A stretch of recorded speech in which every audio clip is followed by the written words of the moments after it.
క్రీస్తునందు దేవుని పిల్లలారా, ఒక సమయం ముందు చేరవచ్చిన అందరికీ ప్రభు నామంలో హృదయపూర్వక వందనాలు. గ్రంథంలో నుండి యెషయా గ్రంథము 43వ అధ్యాయము 10వ వచనము తీసినట్లయితే మరొకసారి చదువుకుందాము. మీరు తెలుసుకొని నన్ను నమ్మి నేనే ఆయననని గ్రహించినట్లు మీరును నేను ఏర్పరచుకొనిన నా సేవకుడును నాకు సాక్షులు, మీరు ఏర్పరచుకున్న నా సేవకుడును నాకు సాక్షులు. నాకు ముందుగా ఏ దేవుడును నిర్మింపబడలేదు, నా తరువాత ఏ దేవుడును ఉండడు. నేనే యెహోవాను, నేను తప్ప వేరొక రక్షకుడు లేడు. సృష్టికర్త అయిన దేవుడు ఆయనే మనకు రక్షకుడు. ప్రతి విషయంలో మనకు ఆయన రక్షకుడు. మన ఆత్మను నరకానికి అప్పజెప్పకుండా మనల్ని కాపాడే దేవుడు ఆయనే. మనల్ని పరిశుద్ధతలో నిలబెట్టేది ఆయనే. మనల్ని సత్యంలో నిలబెట్టేది ఆయనే. సత్యం నుండి సర్వసత్యంలోనికి నడిపించేది ఆయనే. సమస్తమును ఆయన. అంటే ఆయనకు ముందుగా ఎవరు ఏ దేవుడును లేడు, ఆయన తర్వాత కూడా ఏ దేవుడును లేడు అని ఆ యొక్క శక్తివంతుడైన దేవుడే సాక్ష్యం ఇస్తున్నాడు. అందుకు మీరే, నేను ఏర్పరచుకున్నటువంటి మీరే నాకు సాక్షులు, నా యొక్క సేవను చెప్పే వారే నాకు సాక్షులు అంటూ దేవుని వాక్యము మనకు ఇక్కడ దేవుడు నేను తప్ప వేరే దేవుడు లేడు, మాట్లాడే దేవుడు నేనే, చూస్తున్న దేవుడు నేనే, వేలు పెట్టి నడిపించే దేవుడును నేనే, సమస్తమును కలుగు చేసిన సృష్టికర్త నేనే, యేసుక్రీస్తు వారిలో మిమ్మల్ని ఏర్పరచుకున్నది నేనే, సమస్తమును నేనే. కనుక నా తర్వాత ఎవరు లేరు, నా వెనుక ఎవరు లేరు, నా ముందు ఎవరు లేరు. నేనే దేవుడును, నేను తప్ప వేరే దేవుడు నీకు లేడు, ఉండకూడదు అని దేవుని వాక్యం తెలియపరుస్తుంది. అందుకే మనము ఈ యొక్క లోకస్తులు విగ్రహాలకు లేక చెట్లకు మొక్కుతుంటారు, రాళ్లకు మొక్కుతుంటారు, ఇంకా దేవుని పటాలకు మొక్కుతుంటారు. అవన్నీ కూడా జీవం లేనటువంటి దేవతలు, దేవుళ్ళు అనబడేటువంటి బొమ్మలు మాత్రమే. అవి కన్నులు ఉంటాయి కానీ చూడలేవు, ముక్కు ఉంటుంది కానీ వాసన చూడలేదు, చెవులు ఉంటాయి కానీ వినపడదు, నోరు కనపడుతుంది కానీ మాట్లాడదు. ఇవన్నీ బొమ్మలు. కానీ ఆయన వాక్కు ద్వారా సర్వ సృష్టిని కలుగు చేసిన ఏకైక దేవుడు, సత్యమైన దేవుడు, పరిశుద్ధత కలిగిన దేవుడు యేసుక్రీస్తు ప్రభువారు అని ఇక్కడ మనకు లేఖనంలో మనకు స్పష్టంగా దేవుడు మనకు తెలియపరుస్తున్నాడు. కనుక ఆ సృష్టికర్త అయిన దేవుణ్ణి, ఆ నమ్మకమైన దేవుని రెక్కల నీడలలోకి మనము వెళ్ళాలి. వెళితే ఆయన కోడి తన పిల్లలను ఎలాగా రక్షించుకుంటుందో అలాగ మనల్ని ఆయన రక్షించుకుంటాడు. ఎప్పుడు అది రక్షించుకుంటాడంటే ఆయన వైపుకి తిరిగి ఆయన రెక్కల నీడలకి, ఆయన ఆశ్రయం కిందికి మనం వెళ్ళినట్టయితే ఆయన మనల్ని విడువడు, ఎడబాయడు. నీకు మురుగు వచ్చే వరకు ఎత్తుకొని ముద్దాడే దేవుడును నేను అని దేవుని వాక్యం చెప్తూ ఉన్నది. అలాగే నీ తల్లిదండ్రి అయినా నిన్ను మరచునేమో కానీ నేను మరవను. నిన్ను పుట్టించుకున్నది అంత ఈజీ కాదు. నీవు ఏదో చేయాలి,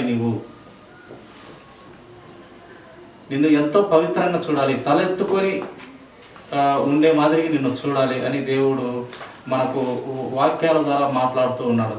ప్రియులారా, చూడండి, సామెతల గ్రంథము 1వ అధ్యాయము 30వ వచనం ఒక మాట మనము ధ్యానిద్దామండి.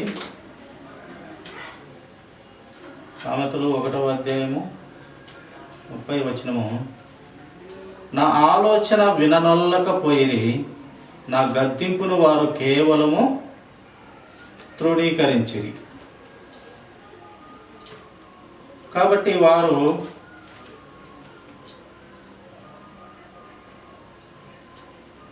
ఆయన ఆలోచన వినకపోయినట్లయితే, ఆయన గద్దింపును మనము వినకున్నట్లయితే మనకు శిక్ష పడుతుంది. ప్రియుల, ఆ సత్యమైన దేవుని తెలుసుకోకపోతేనే మనకు శిక్ష, ఆయన ఉగ్రత మన మీదికి వస్తుంది.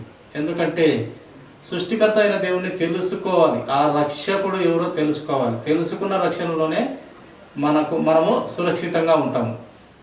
ఆ యొక్క సృష్టికర్తను తెలియకుండా మనము మన ఇష్టం వచ్చిన మట్టు మనము బ్రతికి చనిపోతే మనకు దేవుని ఉగ్రత మన మీద పడుతుంది. ప్రియుల, చూడండి, ఇది సామెతల గ్రంథము 21:30 చూస్తామండి.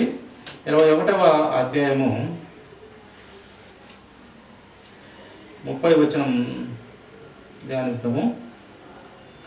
యెహోవాకు విరోధమైన జ్ఞానమైనను వివేచన అయినను ఆలోచన అయినను నిలవదు. దేవునికి అంట విరోధమైన జ్ఞానమే కానీ ఆయనకు విరోధమైతే అది నిలవదు. అది జ్ఞానమే అయినా కానీ, ఈ లోక సంబంధమైన జ్ఞానమే కానీ అది ఆయనకు విరోధం అనిపిస్తే, ఆయనకు నచ్చలేదంటే అది ఎప్పుడు నిలవదు. అది జ్ఞానమే కానీ వివేచన కానీ ఆలోచనే కానీ అది నిలవదు. దేవునికి ఇష్టం లేనిది ఏది నిలవది. అది వారి తెలివితేటలే కానీ జ్ఞానమే కానీ మంచి ఆలోచనే కానీ అది నిలవదంట. దేవునికి ఇష్టం లేకుంటే అది నిలవదంట. కనుక ఆయనకు ఇష్టమైనటి దేవుడు ఈ గ్రంథంలో మనకు పొందుపరిచి ఉన్నాడు. ఆయన విధులు, శాసనాలు, కట్టడలు, న్యాయ విధులు ఇవన్నీ పొందుపరిచినాడు. వాటి ప్రకారం మనం నడుచుకోవాలి. కానీ వాటికి విరోధంగా మనం ఏం చేసినా అది నిలవదు. అది ఏ ఆయుధం కానీ ఆయనను ఏం చేయలేదు. కనుక మనము దేవుని నోట నుండి వచ్చినటువంటి మాట ప్రకారము లేక ఆయన ఆజ్ఞల ప్రకారం నడుచుకోవాల్సిందే కానీ మన ఇష్టానుసారంగా మనము బ్రతికేదానికి లేదు. ఎందుకంటే మనల్ని పుట్టించుకున్నది సత్యంలో బ్రతకనికి మాత్రమే దేవుడు. అందుకే మనకు మొదటగా ఇచ్చిన ఆత్మ ఏదినైనా యథార్థవంతమైన ఆత్మనే ఇచ్చినాడు. ఎవరికి ఇచ్చింది? మొదటిగా ఆదాముకి ఇచ్చినాడు. మొదటిగా ఆదాముకి ఇచ్చింది మంచి యథార్థవంతమైన ఆత్మనే ఇచ్చినాడు. అనికిమైన ఆత్మ అయితే కాదు, పిరికితనం ఆత్మ అయితే కాదు. ఇప్పుడు మనము ఎంతోమందికి సత్యంలో బ్రతకాలన్నా లేక దేవుని పాట పాడాలన్నా దేవుని వాక్యం చెప్పాలన్నా కొంతమందికి భయపడుతుంటాం. అది పిరికితనమైన ఆత్మ. దేవుని పని చేస్తే ఎవరికి భయపడాల్సిన పనిలే. అది ధైర్యం కలిగిన ఆత్మ ఇచ్చింది. ఎవరికి ఇచ్చిన? మొదటిగా ఆదాముకి ఇచ్చినాడు. ఇచ్చిన ఆత్మను ఆయన చేయవద్దన్న పని చేసి మనము ఆయన ద్వారా మనకు పాపం అంటింది. ఆయన చేయమన్న పని చేయకుండా, చెప్పిన పని చేయకుండా పాపం కొని తెచ్చుకున్నాం. కాబట్టి మనకు ఆ నుంచి పాపం ఎంటర్ అయిపోయింది. మన జీవితాల్లోకి వచ్చింది. అప్పుడు మనం చెడిపోయింది. మన ఆత్మ తప్పుదోవలోకి వెళ్ళిపోయింది, అపవాదిలోకి వెళ్ళిపోయింది. మొదటగా ఇచ్చింది మంచి ఆత్మనే ఇచ్చినాడు ఆయన. ఆయన పరిశుద్ధుడు కనుక, ఆయన యథార్థవంతుడు కనుక, ఆ యథార్థవంతునిలో నుండి వచ్చినటువంటి ఆత్మ పరిశుద్ధమైందే, యథార్థవంతమైందే, నీతిగా ఉండేదే. కానీ మనిషిలోనికి వచ్చినాక అది పాపానికి భ్రష్టు పట్టేలాగా తయారైంది. అది మనల్ని తయారు చేసుకున్నది. దేవుడు ఇచ్చింది మంచి ఆత్మని. కనుక ఇచ్చినటువంటి ఆత్మ దేవుడు సత్యమైన వాడు కనుక, న్యాయం కలిగిన వాడు కనుక, అట్టి శాసనాలతో మనకు గ్రంథంలో తెలియపరిచి మన బ్రతుకులు బాగుండాలని చెప్తున్న దేవుని మాట వింటే మనకు మంచిది అని దేవుని వాక్యం మనకు తెలియపరుస్తూ ఉన్నది. కనుక ఆయన జ్ఞానమే సత్యము, ఇంకా వేష జ్ఞానమైన అసత్యమే. ఒక భక్తుడు గ్రంథంలోనే అంటాడు, దేవుని సత్యమైన వాక్యము తప్ప ఇంకా వేరే వాక్యము చెప్తే అది పరలోకము నుండి దేవదూతలైనా వచ్చి చెప్పినా కూడా అది అసత్యమే అని తెలియబడుతూ వచ్చింది, వ్రాయబడుతూ వచ్చింది. ఆయన ఉన్నది ఉన్నట్టు ఆయన వాక్యము చెప్తేనే అది కరెక్ట్. కానీ దేవదూతలు సైతం వచ్చి నువ్వు బోధ చేసిన, ఆయనకు విరుద్ధమైన మాటలు ఏదన్నా మాట్లాడినా, ఆయన ఆజ్ఞలకు ఆపోజిట్గా విరుద్ధంగా మాట్లాడితే అది దేవదూతలు వచ్చి మాట్లాడినా కూడా అది తప్పేనంట. కనుక మనం మనుషులము పనికి మాలమే. దేవదూతల కంటే ఏ దాంట్లో మనము చెల్లము, పనికి వాళ్ళ వారిని. ఆ దేవదూతలు వచ్చి పొరపాటు బోధ చేసినా తప్పు అవుతుంది అని హెచ్చరిస్తున్నాడు దేవుడు. కనుక సత్యమైన బోధ చెప్పాలి. మనకు మన వాక్చాతుర్యం కానీ మన సొంత ఆలోచన కానీ ఉండకూడదంట. దేవుని వాక్యం అర్థం చేసుకుంటూ అర్థమైన దానిని సత్యంగా చెప్పాలంతే. ఇప్పుడు యథార్థవంతమైన ఆత్మ అని చెప్పినాడు దేవుడు, ఇచ్చినానన్నాడు. ఆ యథార్థవంతమైన ఆత్మగా మనము ధైర్యంగా మాట్లాడచ్చు. ఏది సత్యంలో ఉన్నంతసేపు ధైర్యంగా మాట్లాడతాము. ఒక పోలీస్ స్టేషన్లో దొంగ దొరికినప్పుడు ఏం చేస్తాడు? వాడు పిరికిగా అదురుగా ఉంటాడు, భయపడుతుంటాడు ప్రతిదానికి. ఈయనకి భయపడతాడు, వారికి పడతాడు, ఇంకొకరిని భయపడతాడు. కానీ సత్యాన్ని నమ్ముకున్నటువంటి వాడు లేక ఆ దొంగ పట్టబడిన వాడు ఆ తప్పు చేయలేదనుకుంటే వాడు ధైర్యంగా మాట్లాడతాడు. లేదయ్య గారు నేను చేసింది ఇది, దీనికి మీరు ఏదైతే అది ఓకే, కానీ నేను చేయింది అయితే నేను ఒప్పుకోను అని చెప్పేస్తాడు వాడు. కానీ తప్పు చేసినప్పుడు మటుకు తడబడతాడు, వాళ్ళప్పుడే కనుక్కుంటాడు. కనుక దేవుడిచ్చిన ఆత్మ మనకు యథార్థవంతమైతే కానీ నువ్వు పిరికిగా మాత్రం ఉండకూడదు. అందుకే పిరికివారు పరలోక రాజ్యంలో చేరరు అని చెప్తా ఉంది వాక్యం. పిరికివారంట పరలోక రాజ్యంలో చేరరంట. ధైర్యం కలిగిన దేవుని పని ఏదైనా ఎవరికి భయపడాల్సిన పని లేదు. దేవుని సత్యమైన వాక్యము, ఆయన సత్యమైన పాటలు కానీ వాక్యం కానీ ఎవరికైనా చెప్పవచ్చును, ఎవరికైనా వివరించవచ్చును. నా సిలువ సువార్త వ్యర్థం కాకున్నట్లు చెప్పండి అని విశ్వాసాలకే దేవుడు చెప్పినాడు. ఆయన భారం మోపి ఉన్నాడు. సర్వ సృష్టికి వెళ్ళి నలుదిక్కులకు వెళ్ళి నా యొక్క సిలువ సువార్త వ్యర్థం కాకున్నట్లు ఆ శుభవార్త చెప్పండి, ఎంతోమంది తెలియని పిల్లలు ఉన్నారు చెప్పండి అని చెప్తారు.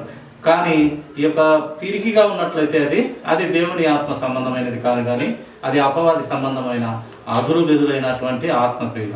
ఆత్మ చాలా సత్యంలో ఉంటే చాలా డేరుగా సత్యంలోనే శక్తిగా ఉంటాడు ప్రియుల. కనుక ఆయన ఇచ్చినటువంటి ఆత్మ యథార్థమైనది, సత్యమైనది. కనుక మనం సత్యముతో ఆత్మతో ఆయనను ఆరాధించే వారంగా, ఆయన వాక్యం చెప్పే వారంగా కూడా మనం ఉంటే మనకు మంచిది. ఎవరికి భయపడాలి? దేవుని వాక్యం ఉన్నట్టు చెప్తుంటే ఎవరికి ఈ లోకంలో ఎవరికి భయపడాలి? ఉన్నది లేనట్టు చెప్పినప్పుడు భయపడాలి. గ్రంథంలో లేనిది కల్పించుకొని చెప్తే భయపడాలి, కానీ ఉన్నది కరెక్ట్గా చెప్తే ఎవరికి భయపడాల్సిన పని లేదు. అటువంటి ఆత్మని దేవుడు నీకు నాకు అందరికీ ప్రవేశపెట్టినాడు, కానీ ఈ అపవాది మధ్యలో చెరిపేస్తాడు. జాగ్రత్తగా చూడాలి. గలతీయులు రాసినటువంటి పత్రిక 6వ వచనం, మరియు మీరు కుమారులై ఉన్నందున నాయన తండ్రి అని మొరపెట్టు, తన కుమారుని ఆత్మను దేవుడు తన హృదయములలోనికి పంపాడు. ఏ ఆత్మ మనకి ఇచ్చినాడంట? దేవుడు కుమారుని ఆత్మను మనకి ఇచ్చినాడంట. ఆ కుమారుని ఆత్మ యేసుక్రీస్తు ప్రభువారు ఎంత ముక్కుసూటిగా మాట్లాడుతాడంటే ఆయన దేనికి భయపడ్డు. ఆయన అయితే సైనికులు అనవసరంగా కొడుతుంటే, నేను తప్పు మాట్లాడితే కదా నువ్వు కొట్టాల్సింది, ఆడిన మాట తప్పు అయితే కదా నువ్వు కొట్లాడాల్సింది, నేను తప్పు మాట్లాడుకున్నప్పుడు నువ్వు ఎందుకు నన్ను కొట్టుచున్నావు అన్నాడు. ఆ యేసుక్రీస్తు వారే ఒక చెంప కొడితే ఇంకొక చెంప ఇవ్వన్న దేవుడే, నేను మాట్లాడిన మాట తప్పు కానప్పుడు నువ్వెందుకు నన్ను కొడుతున్నావు అని ఆ యొక్క సైనికుని ఎదిరిస్తాడు దేవుడు. అలా ఆయన ముక్కుసూటిగా మాట్లాడేవాడు యేసుక్రీస్తు ప్రభువారు. ఆయన పక్షపాతంగా కానీ వారికి వీరికి భయపడే కానీ మాట్లాడతాడు. అందుకే నువ్వు యథార్థవంతుడివి, ముక్కుసూటిగా మాట్లాడతావు, నీకు మొగమాటం లేని వాడివి అని అంటారు శిష్యులు. ఆయనకు మొగమాటం ఏమీ లేదు. మగమాట పడాల్సిన అవసరత దేవునికి ఏమి అవసరము. అందుకే ఇక్కడ మనకిచ్చినటువంటి ఆత్మ కూడా, మీరు కుమారులై ఉన్నందున నాయన తండ్రి అని మొరపెట్టు, తన కుమారుని ఆత్మను దేవుడు మన హృదయములలోనికి పంపినాడు. యేసుక్రీస్తు వారి నుండి మనకు ఆ యొక్క ఆత్మను ఇచ్చినాడు. మనలో ఉన్న ఆత్మ సైతాన్ నుండి వచ్చింది కాదు, అది మధ్యలో చెరుపుకొని సైతానికి బానిస అయిపోతుంది. కానీ మొదటగా ఇచ్చింది ఆ యొక్క కుమారుడైన దేవునిలో నుండి మనకు వచ్చింది ఆత్మ.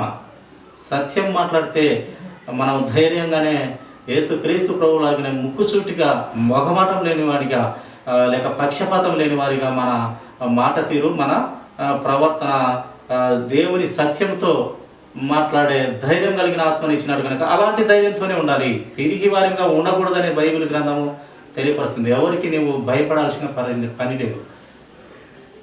భయపడాల్సిందలా తప్పు చేసినప్పుడు మాత్రమే భయపడాలి. తప్పు చేసి ఉంటే సరిదిద్దుకో, దేవుని వాక్యం ద్వారానే సరిదిద్దుకో, తప్పులేదు. ఇతరులు నేను ప్రశ్నించినప్పుడు ఇది సరిలేదని నీకు చెప్పినప్పుడు అది వాస్తవం అయితే సరిదిద్దుకో, బ్రతుకు పర్వాలేదు. కానీ ఆ పిరికి ఆత్మగా మనము ఉండడానికి వీలు లేదని గ్రంథం మనకు తెలియపరుస్తుంది. దానికి సాక్షాత్ యేసుక్రీస్తు ప్రభు వారే ఆయన జీవితమే మనకు మాదిరి ప్రియులాగా. చూడండి, మీకా గ్రంథము 6వ అధ్యాయము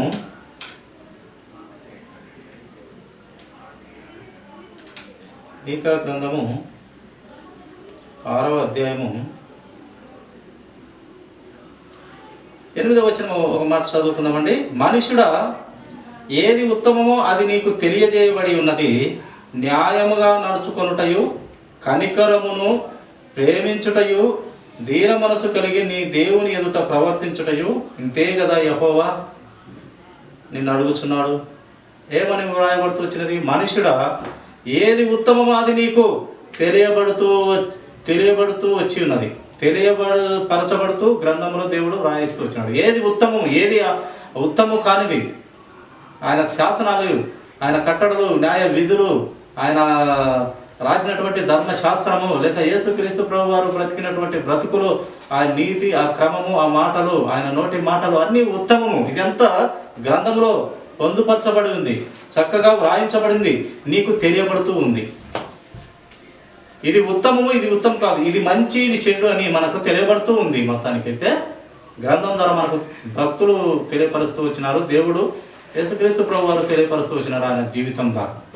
కనుక ప్రియ సహోదరుడా, సహోదరి, ఏది ఉత్తమమో అది మనకు తెలియబడుతున్నది. న్యాయం కలిగి ఉండాలి, అలాగే కనికరము కలిగి ఉండాలి. కనికరం లేక ధనవంతుడు పాతాళానికి నరకం లేక వెళ్ళాడు. కనికరం లేక ధనవంతుడు కనికరము లేక ఆ యొక్క పాతాళంలో నరకంలో వేదన పడ్డాడు. కనికర పడితే ఆ రోజు ఆ లాజరు యందు, ఆ బీద లాజరు యందు, ఆ కురుపులతో బాధపడుతున్న, ఆ కురుపులు కుక్కలు నాకుతున్న ఆ గేటు బయట పడి ఉన్న, నడవలేని స్థితిలో ఉన్న అతని యందు కొంచెం జాలి పడితే అతనికి పరలోక రాజ్యం వచ్చింది. కనికర పట్ల సమృద్ధిగా ఉన్నను, బయట పేదవాని పట్ల కనికర పట్ల, అతని ఎంగిలి వెతుకులకు ఆశించినటువంటి పరిస్థితుల్లో కూడా అతనికి కొంచెమైనను కనికరము చూపలేకపోయినందున అతనికి సమస్తమునము లోకములో అక్కడ ఏమి లేని వారిగా ఆ అజ్ఞానదు పురుగు సావదనే ప్లేసులోకి వెళ్ళి కేకలు వేస్తున్నాడు. ఏమని? ఆ లాజరును పంపి అతని వేలితో ఒక చుక్క నీటిని నా నోట్లో వేస్తే నాకు కొంచెం ఉపశమనం అవుతుంది ఆ తండ్రి అయిన అబ్రహామా అని బతిమలాడుతున్నాడు. కుదరదురా నాయన, నీకు మాకు చాలా అగాధం ఉంది, అది కొంపచేరే పని కాదు, పెద్ద అగాధం ఉంది. నువ్వు అక్కడేమో సుఖంగా బతికినావు, ఇక్కడ నరకము యాతన అనుభవిస్తున్నావు. అతడు లాజరు చాలా దీన స్థితిలో, చాలా పేద స్థితిలో అక్కడ నరకమే అనుభవించినాడు. అతనికి పెట్టేదానికి ఎవరు కూడా కనీసమును సూచి కూడా నువ్వు పెట్టలేదు, కనికరించలేకపోయినావు. అతను అక్కడ పేదగా ఉన్నప్పుడు ఇక్కడ ఐశ్వర్యవంతుడుగా నా యొక్క రొమ్మున ఆనుకొని, అబ్రహాము రొమ్మున ఆనుకొని నెమ్మది పొందుతున్నాడు అతను. కనుక కనికరము మనకు చాలా అవసరం ప్రియుల. కనికరము, ఒకరినొకరుగా ప్రేమ కలిగి ఉండడము, ధీర మనసు, తగ్గింపు కలిగిన మనసు, దేవుని ఎదుట మనము ప్రవర్తిస్తే ఇదే కదా దేవుడు అడిగేది నిన్ను. యెహోవా అడుగుతున్నాడు ఇదే అని దేవుడే ఆ యొక్క మాటలు చెప్తూ ఉన్నాడు ప్రియుల. చూడండి, మరొక ఆలోచన చదువుకుందామండి. సామెతల గ్రంథం 3వ అధ్యాయము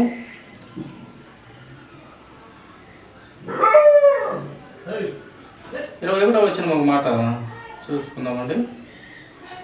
నా కుమారుడా, లెస్సైన జ్ఞానమును వివేకమును భద్రం చేసుకొనుము, వాటిని నీ కన్నుల ఎదుట నుండి తొలగిపోనికుము. లెస్సైన జ్ఞానంతో, దేవుని జ్ఞానంతో, ఆయన పాదాల చెంత ఉన్నది లెస్సైన జ్ఞానము. ఆయన పాదాల చెంత ఉన్నది గుప్త నిధులుగా ఆ యొక్క జ్ఞానం ఉన్నది. ఆ యొక్క మరియా ఆయన పాదాల చెంత ఆ లెస్సైన జ్ఞానం వినుచున్నది. ఆ లెస్సైన జ్ఞానం నీ కన్నుల నుండి దూరం కాకుండా చూసుకో.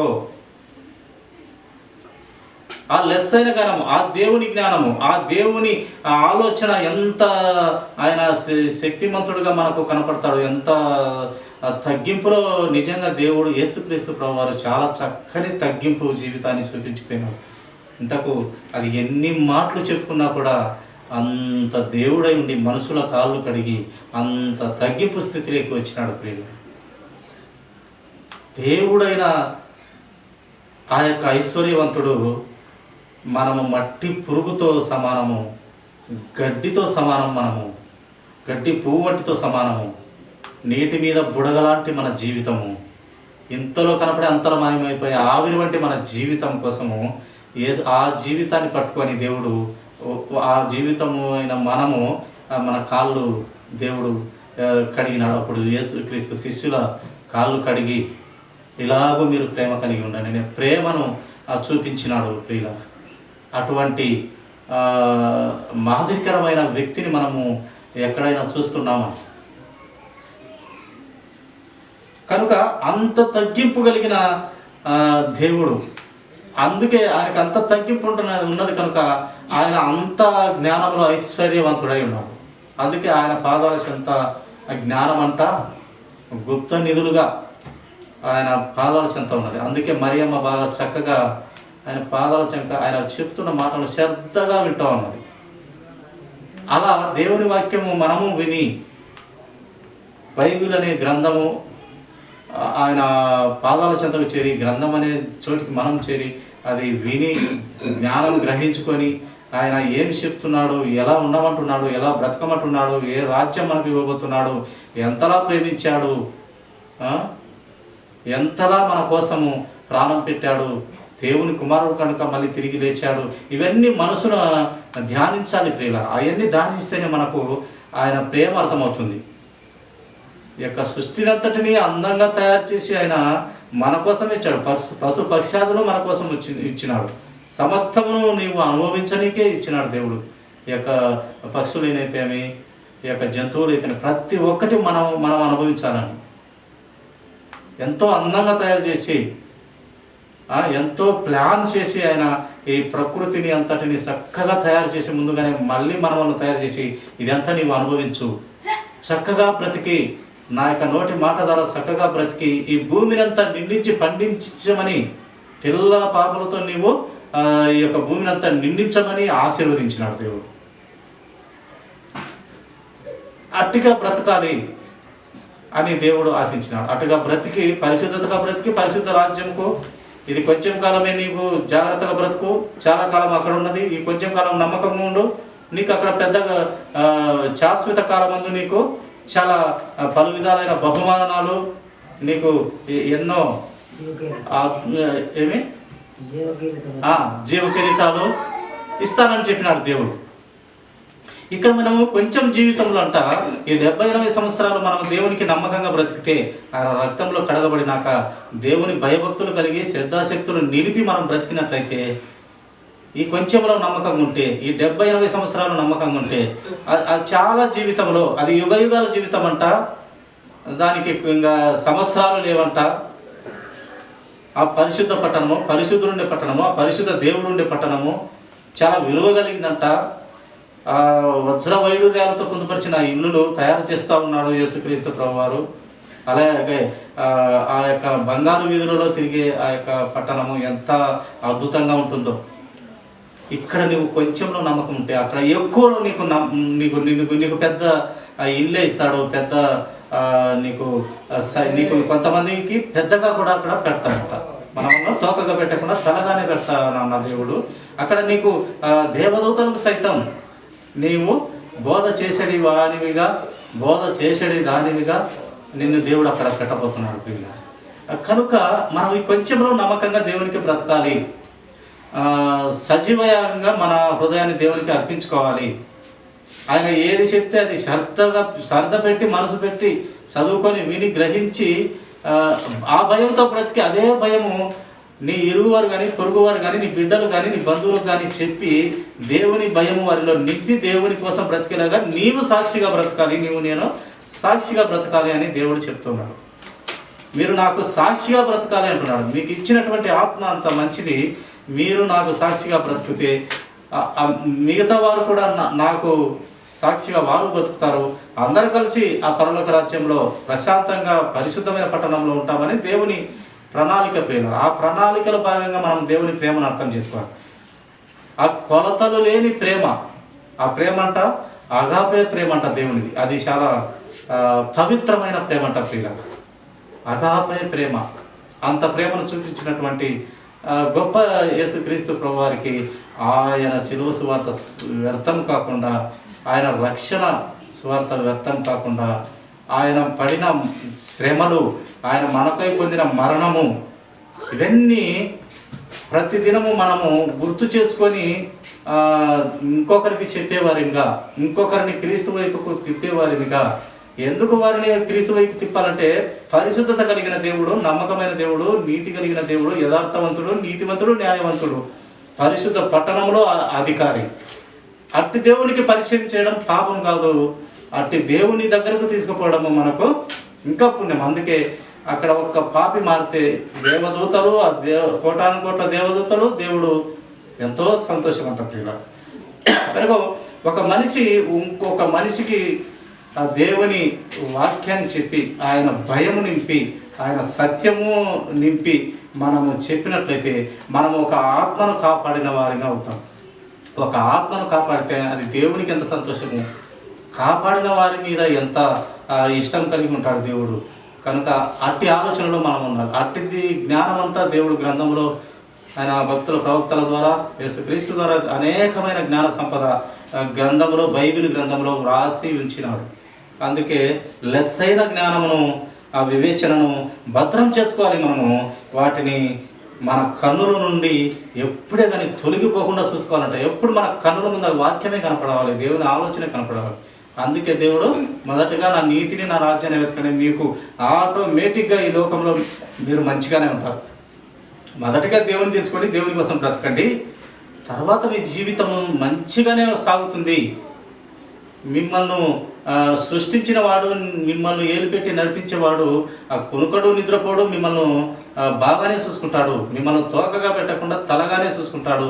నిన్ను అడుక్కునేదానిగా లేక అడుక్కునే వాడిగా పెట్టకుండా మంచిగానే చూస్తాడు దేవుడని దేవుడు ఎన్నో రకాలుగా మనకు ఆయన విలువైన మాటలు మనకు తెలియపరుస్తూ ఉన్నారు ప్రియుల. కనుక చివరిగా ఒక మాట చూసుకొని ముగించుకుందాము, సమయం ఎక్కువైనది కనుక.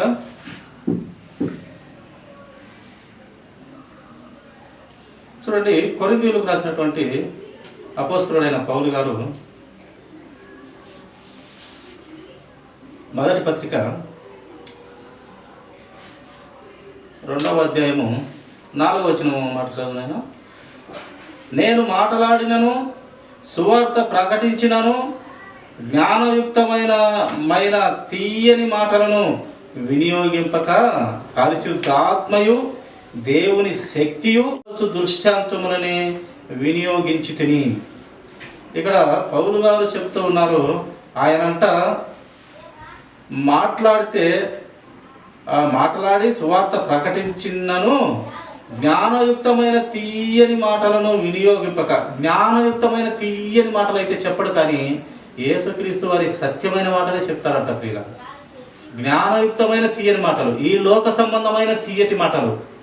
ప్రభు దగ్గరికి రా, నీకు ఉద్యోగం వస్తుంది. ఆయన దగ్గరకు రా, నీకు స్వస్థత వస్తుంది. ఆయన దగ్గరకు రా, నీవు పెద్ద కారు కొనుక్కుంటావు. ఆయన దగ్గరకు వస్తే నీవు చాలా అభివృద్ధి అవుతావు. ఇదంతా పనికి మాలిన ఆలోచనే. ఆయన దగ్గరికి ఎందుకు రావాలి? మనము ఆయన మార్గములలో నడవాలి. ఆయన మార్గములు ఎంత చక్కనివి, ఎంత రమ్యమైనటివి, ఎంత చక్కని బ్రతుకులు మనల్ని పెడతాయి. మన బ్రతుకు బాగుంటుంది కాబట్టి ఆయన దగ్గరికి రావాలి. మనల్ని రక్షణలోకి, పరలోక రాజ్యంలో చేరుస్తాడు కాబట్టి ఆయన దగ్గరికి రావాలి. రక్షణకు మించిన ఆస్తి కానీ ఆనందం కానీ ఇంకా ఏది లేదు ప్రియుల. రక్షణకు మించిన ఆస్తి, రక్షణకు మించిన ఆనందం ఇంకా సృష్టిలో, ఈ ప్రపంచంలో ఇంకేది లేదంట. అది రక్షణ. ఆ రక్షణ కోసం యేసుక్రీస్తు ప్రభు వారికి మనము ఆయన పాదాల దగ్గరికి రావాలి. మన పాపం ఒప్పుకొని ఆయన పాదాల దగ్గరికి ఆ రక్షణ కోసం రావాలి. కానీ నాకు కారు కావాలి, నాకు అంతస్తు కావాలి, నాకు ఆస్తి కావాలి, నాకు ధనం కావాలి, వజ్ర వైడూర్యాలు కావాలి, బంగారు వెండి కావాలి, వీటి కోసం కాదు ప్రభు దగ్గరికి రావాల్సింది. రక్షణ చాలా విలువైనది. చనిపోయిన తర్వాత ఆ రక్షణే మనము పరమున చేర్చేది ఆ రక్షణే. కనుక ప్రియ సహోదరి సహోదరుడా, నీ నా జీవితాలలో మనం ఏదో దేవుడు ఇస్తాడు, నాకు పిల్లల్ని ఇస్తాడు, నాకు పాపల్ని ఇస్తాడు, వారికి ఉద్యోగాలు వస్తాయి, వారికి ఇది వస్తుంది, అది వస్తుంది, ఆస్తి వస్తుంది, భూములు వస్తుంది, వీటి కోసం కాదు ప్రభు దగ్గరికి రావాల్సింది. ఇవన్నీ ఆటోమేటిక్గా నీవు క్రమంగా బ్రతికితే ఇవన్నీ ఆటోమేటిక్గా దేవుడు ఇస్తాడు. అవి ఇవ్వడానికి కాదు. నీవు క్రమంగా బ్రతికితే నిన్ను తలగా పెట్టుతానన్న దేవుడు నిన్నేం తోకగా పెట్టడు, నిన్ను అడుగు తినేవానిగా పెట్టడు.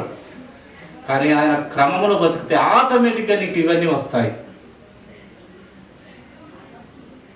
కనుక ఆయన క్రమంలో ఆయన ఆజ్ఞలు భారమైనటివి కావు, చాలా సులువైనవి. ఆయన ఈ లోకంలో మంచిగా బ్రతుకుతావు, ఆ లోకంలో ఇంకా మంచిగా బ్రతుకుతావు. అవి ఆయన దగ్గర ఉండే కట్టడలు, న్యాయశాసనాలు, విధులు, ఆయన ఉద్దేశాలు అవి అంత పవిత్రంగా ఉంటాయి. అందుకు మనం ఒకరిని దేవుని మాటలు చెప్పి ఆయన సత్యం తెలిపి ఇంకొకరిని మార్చితే ఒక ఆత్మను నరకానికి పోకుండా కాపాడిన వారం అవుతా ఉంటాం ప్రియులారా.